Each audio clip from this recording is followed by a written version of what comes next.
अब से हम एक्सेल की पूरी एक सीरीज लेकर के आ रहे हैं जिसमें आपको बेसिक से लेकर के एडवांस लेवल तक एक्सेल में जानकारी मिलेगी।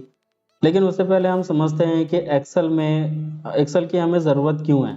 तो सबसे पहले आप ये समझिए कि जैसे पुराने समय में डेटा को रिकॉर्ड करने के लिए सपोज कि कोई एक बैंक है, तो वहाँ पर पहले रजिस्टर हुआ करते थे जिसमें वो अकाउंट होल्डर का नाम, अकाउंट और उसमें लेन देन की सारी जानकारी को स्टोर करके रखते थे। लेकिन उस समय पे डेटा फैच करने का मतलब है कि डेटा को ढूंढ पाना और डेटा से आउटपुट निकाल पाना बहुत ही मुश्किल हुआ करता था। तो मैंने केवल बैंक का एग्जांपल लिया, वैसे अभी सभी कंपनीज को भी अगर या जिस भी इंडस्ट्रीज में एक्सेल पे डेटा एंट्रीज होती हैं उनको करने का कारण ही यही है कि डेटा को सही तरीके से स्टोर किया जा सकता है, डिजिटली फॉर्म में स्टोर किया जा सकता है और ज़रूरत पड़ने पर उस डेटा को आसानी से एक्सेस यानी कि यूज़ किया जा सकता है और उससे तरह तरह के आउटपुट निकाले जा सकते हैं। यह ज़्यादातर बिजनेस में काम आने वाली चीज़ है जिससे वह हर सालों का डेटा को एनालाइज करते हैं और उससे एक इंसाइटफुल आउटपुट निकाल पाते हैं, एक बहुत ही काम की जानकारी निकाल पाते हैं। इसलिए जैसे मैंने आपको बताया कि पहले बैंक्स में रजिस्टर मेंटेन किया जाता था, लेकिन रजिस्टर में क्या होता था कि डेटा काफ़ी ज़्यादा नोट करना होता था, हैंड रिटन डेटा होता था और साथ में वो एकमात्र कॉपी होती थी, उसकी मल्टीपल कॉपीज़ नहीं बनाई जा सकती थी। लेकिन एक्सेल के आने से ये चीज़ें बहुत पूरी तरह से ख़त्म हो गई हैं। एक्सेल की मल्टीपल कॉपीज़ बनाई जा सकती है, डेटा एक सुरक्षित तौर पे कंप्यूटर या लैपटॉप या सर्वर में स्टोर रहता है। हमें जो भी जिस भी तरह का आउटपुट चाहिए उसमें क्यूरीज और बहुत सारे फॉर्मूला लगा करके हम उस डेटा को मॉडिफाई कर सकते हैं। इसलिए एक्सेल का यूज़ जो है अब धीरे धीरे लोगों ने बहुत ज़्यादा यूज़ करना चालू कर दिया है। अब तो वो एक्सट्रीम लेवल पे और एडवांस लेवल पे एक्सेल यूज़ होता है। तो मैं आज के इस वीडियो में आपको केवल एक्सेल के बेसिक जानकारी जो है आपसे शेयर करने वाला हूँ। जैसे यहाँ पर कौन कौन से ऑप्शन अवेलेबल हैं, किस ऑप्शन का क्या काम है और क्या क्या नाम है। उसके लिए मैं पहले एक्सेल ओपन कर लेता हूँ। जैसे मैंने एक्सेल ओपन किया, मेरे पास में एक्सेल का 2019 का वर्जन का एक्सेल है मेरे पास में।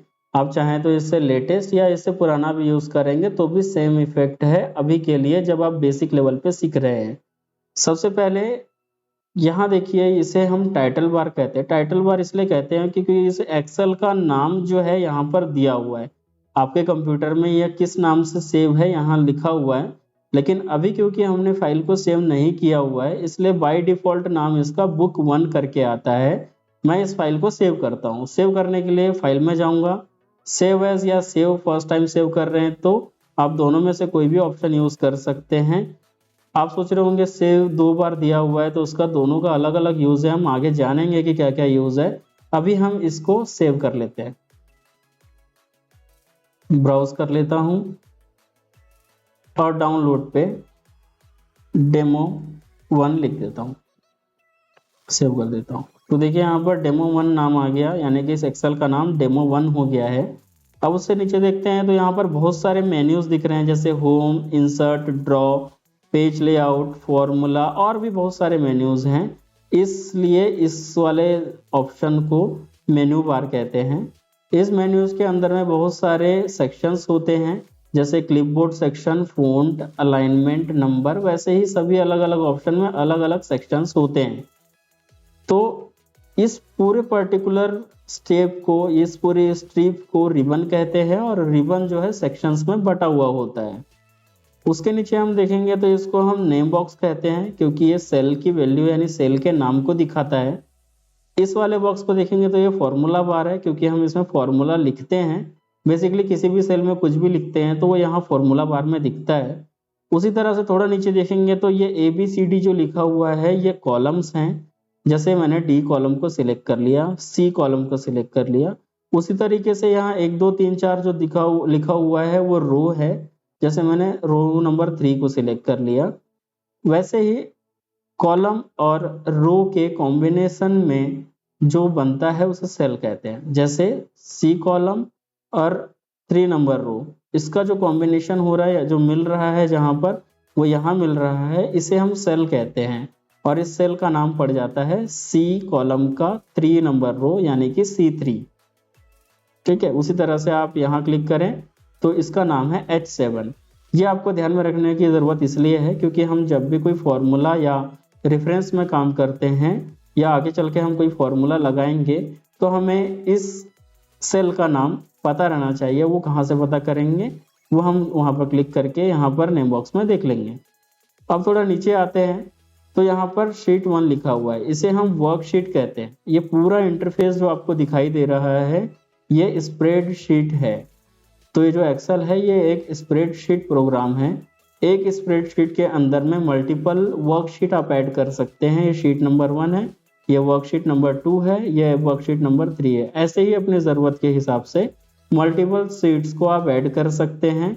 ध्यान रखें कि अगर शीट नंबर 1 में ही काम है तो 2 और 3 को डिलीट कर दें, क्योंकि अगर 2 और 3 को डिलीट नहीं करेंगे तो अननेसेसरी फाइल का साइज बड़ा होता चला जाएगा। अब हम इधर थोड़ा राइट में आते हैं तो ये आपके लिए कॉलम का स्क्रॉल बार है और यहाँ पर रो का स्क्रॉल बार है। अभी ये केवल इतना ही खसक पा रहा है क्योंकि हमने डेटा एंट्री की नहीं है। बहुत सारा डेटा रहेगा तब ये ज़्यादा अच्छे से काम में आएगा। लैपटॉप से यूज़ कर रहे हैं तो डबल फिंगर से स्क्रॉल अप डाउन करके भी इसको मैनेज कर सकते हैं, ये जो रो बार है उसको। और वैसे ही लेफ्ट राइट स्क्रॉल करके आप कॉलम वाले स्क्रॉल बार को भी यूज़ कर सकते हैं। अब हम थोड़ा नीचे देखते हैं यहाँ पर, तो यहाँ पर पेज लेआउट दिया हुआ है। एक ही एक्सेल के शीट को अलग अलग लेआउट में देखने के लिए यूज़ होता है। फ्यूचर में हम इसका बेटर तरीके से यूज़ और अच्छे तरीके से जान पाएंगे, क्योंकि इसे प्रिंट एरिया सेट करने और डेटा को प्रिंट करते समय सेटिंग देखने के लिए बहुत काम आता है। ये जूम का बटन है, इधर करेंगे तो जूम आउट होगा, इधर करेंगे तो जूम इन होगा। जैसे मैं जूम इन करके दिखा देता हूँ तो देखिए बड़ा हो रहा है, जूम आउट करेंगे छोटा हो जाएगा। इसको आप 100 पे रखिए, यहाँ 100% पे रहना चाहिए तो एक स्टैंडर्ड रहता है। अब ऊपर की तरफ बढ़ेंगे तो ये क्लोज का बटन है। ये लेआउट में सेट करने के लिए, मैक्सिमाइज करने के लिए भी बटन काम आता है और लेआउट में सेट करने के लिए भी काम आता है। ये मिनिमाइज की बटन है, इस पर क्लिक करेंगे तो जो एक्सेल है वो मिनिमाइज हो जाएगा। अब ये पूरा चारों राउंड मैंने आपको बता दिया सिवाय इसके। ये क्विक मेनू है, क्विक मेनू को आप अपने तरीके से इसको एडजस्ट भी कर सकते हैं। बाय डिफ़ॉल्ट इसमें अंडू का, रीडू का और सेव बटन दिया हुआ है, इसमें और भी ऑप्शन आप ऐड कर सकते हैं। मीनवाइल ये मेन्यूज़ भी आप बढ़ा सकते हैं, इसके लिए मैंने एक अलग से वीडियो बना करके बताया हुआ है, उसको मैं यहाँ पर टैग कर दूंगा, आप उसको भी देख सकते हैं कि मेनू कैसे बढ़ाया जा सकता है। तो आज के वीडियो में इतना ही, थैंक यू वेरी मच। अब हम आगे ये सभी मेन्यू का बारी बारी से यूज़ करना सीखेंगे। Thank you.